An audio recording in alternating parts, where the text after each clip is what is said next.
So, a recent video about a GOP oversight hearing has been making the rounds, and it's got some pretty explosive claims about the state of Minnesota. We're talking allegations of massive welfare fraud. And get this, an official cover-up. So, what's the deal here? Let's get into it. Let's just start with this quote because, wow, it really sets the stage. The messenger is shot. This came from testimony quoting a former state compliance specialist, and it pretty much sums up the whole story we're about to hear. What allegedly happens when you try to blow the whistle? All right, so our explainer is going to kick off right where the source video does, inside a congressional oversight hearing. And let me tell you, some incredibly serious accusations about Minnesota were put on the record. So what was this hearing all about? Well, according to the source video, it was really digging into two things that are supposedly deeply connected. One, the fraud itself, and two, an alleged attempt by officials to sweep it all under the rug.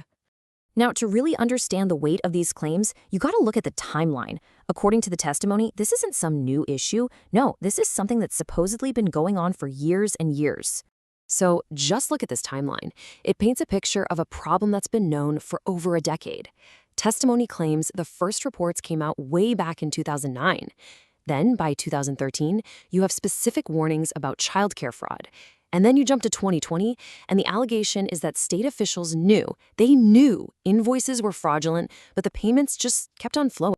So, of course, this brings up the million-dollar question, right? What did the current governor know, and when did he know it? And the answer they got in the hearing? Whoa. It was incredibly blunt. One witness alleged the governor knew about all this from the very beginning. We're talking back during his 2018 campaign, when this stuff was already making news. Okay, and this is where the story takes a really dark turn. This next part is all about what happened to the state employees who actually tried to do the right thing and report the problems they were seeing.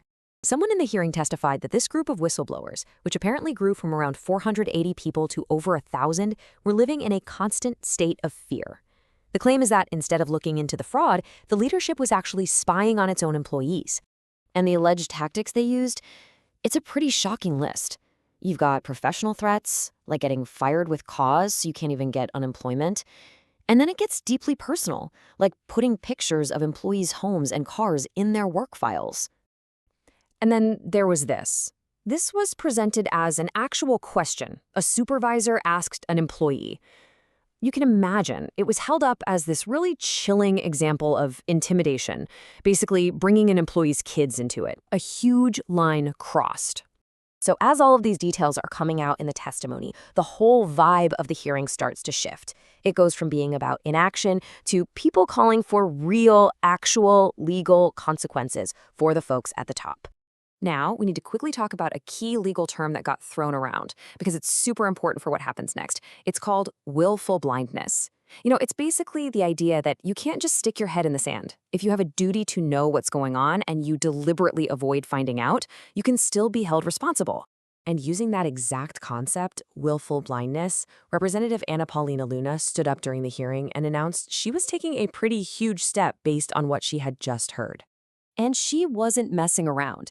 These criminal referrals were aimed right at the top, Minnesota's Governor Tim Walz and Attorney General Keith Ellison, for their alleged, willful blindness.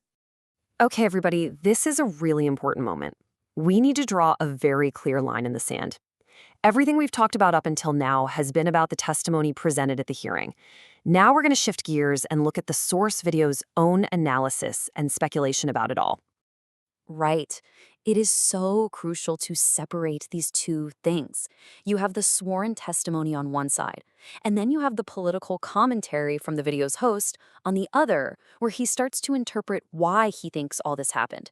So let's just lay it out side by side. On the left, you've got the core allegations from the testimony. Officials knew they did nothing, whistleblowers were threatened. But over on the right, you have the host's speculation. This is where you hear theories about a votes for donations scheme, claims about money being sent to terrorist groups, and even ideas about national figures being involved. So, after this bombshell hearing and these calls for criminal charges, you'd think something big is about to happen, right? Well, the guy who made the video is pretty skeptical that anyone will actually face the music. And the big question is, why not? His theory is that the whole thing is just too interconnected. He basically suggests that this web of alleged complicity is so wide and so deep and involves powerful people from both sides of the aisle that it creates his kind of protective bubble where no one can be held accountable. So where does that leave us? After digging through the testimony and then the host's own analysis, what's the big picture here?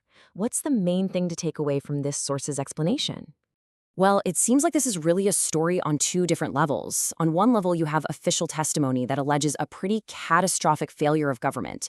But on another level, you have a political analysis that says this wasn't a failure at all, but an intentional, sprawling conspiracy. The source kind of just lays it all out there and leaves it up to you to figure out what to believe.